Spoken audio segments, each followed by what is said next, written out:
اہم چیز دیکھی جاتی ہے وہ اتحاد اور اتفاق ہوتا ہے۔ اس اتفاق اور اتحاد کی دولت پر اللہ رب العزت نے قوموں کو نصرت اور کامیابی عطا فرمائی تھی، اور آپ نے شاید یہ بھی تاریخ میں یہ انوکھا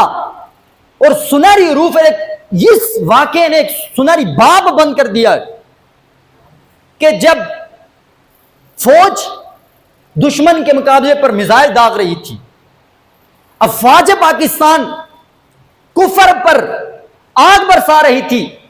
تو فوج اپنا کام کر رہی تھی، عوام ساتھ بیٹھ کر اپنے فوجیوں کو حوصلے بلند کر رہی تھی۔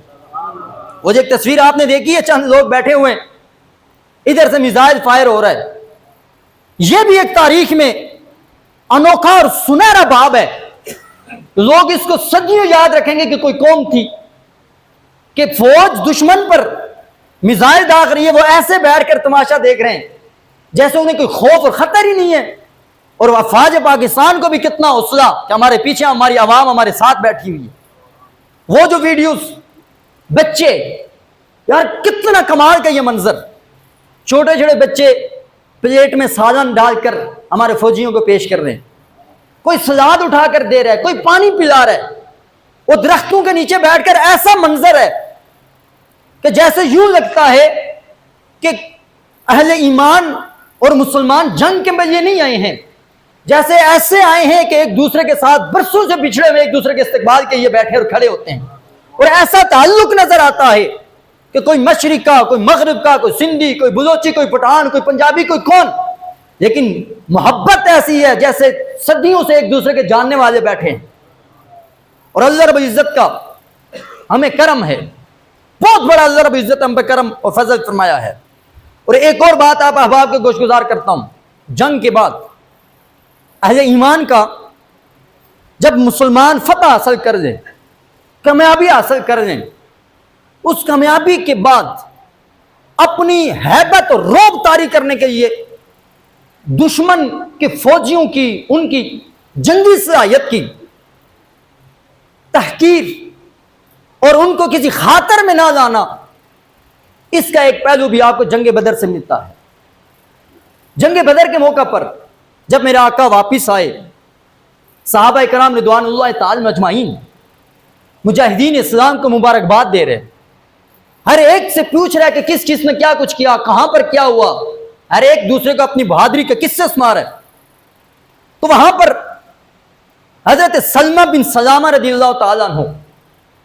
آپ سے کسی نے پوچھا کہ بھئی آپ نے دشمن کو کیسے پایا؟ آپ نے جو الفاظ فرمایا مَن الَّذِي تُهَنِّئُونَنَا بِهِ وَاللَّهِ إِن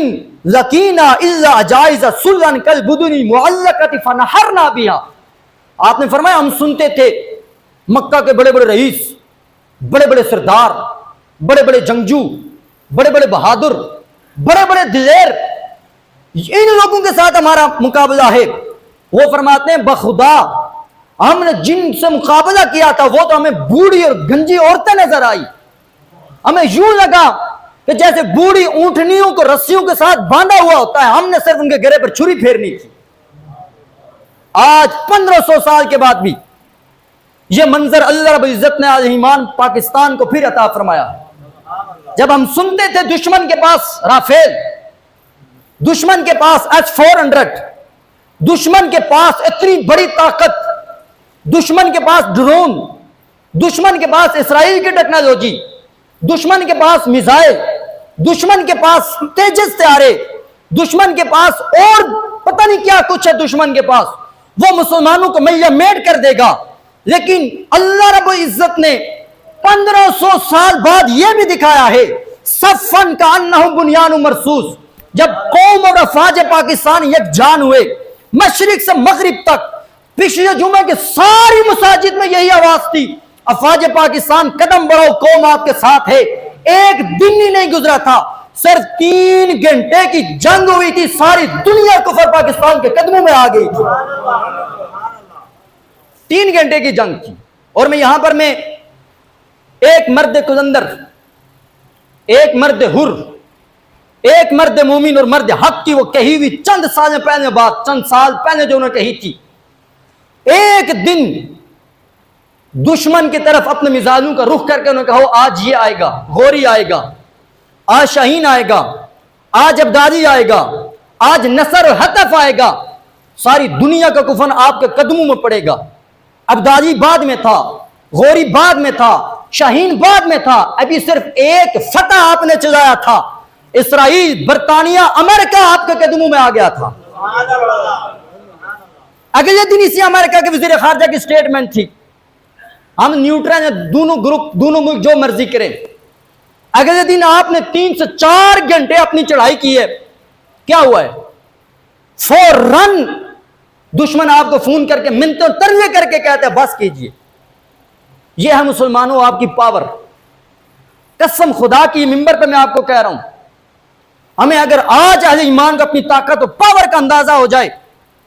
مسلمان کبھی بھی کافر مسلمانوں کی طرف آنکھ اٹھا کر بھی نہ دیکھے۔